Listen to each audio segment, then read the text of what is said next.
Hulk ప్రతిరోజు నగరాన్ని కాలుష్యం నుండి కాపాడుతూ ఉంటాడు.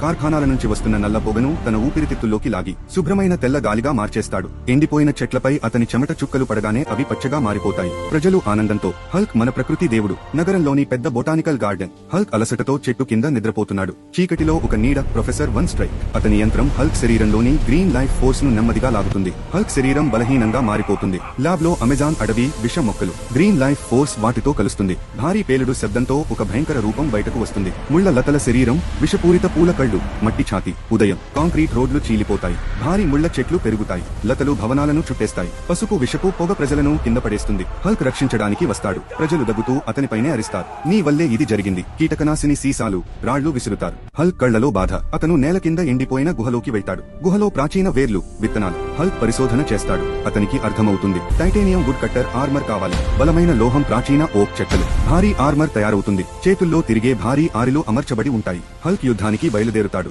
నగర మధ్యలో మహాయుద్ధం. లతలు బంధించడానికి వస్తాయి. హల్క్ ఆరితో వాటిని కోస్తాడు. గట్టిగా పంచ్ కొడతాడు. కానీ థోర్న్ హల్క్ మళ్లీ మొలుస్తాడు. విషపు పొగ టైటానియం ఆర్మర్ ను కరిగిస్తుంది. ఆరిల పదును తగ్గిపోతుంది. హల్క్ బలహీనమవుతున్నాడు. హల్క్ ప్రజల వైపు చూసి గట్టిగా అంటాడు, స్నేహితులారా, మీ విశ్వాసమే నా శక్తి. నాకు మళ్లీ బలం ఇవ్వాలంటే వెంటనే లైక్ చేసి సబ్స్క్రైబ్ చేయండి. లేకపోతే ఈ విషపు అడవి అందరినీ మింగేస్తుంది.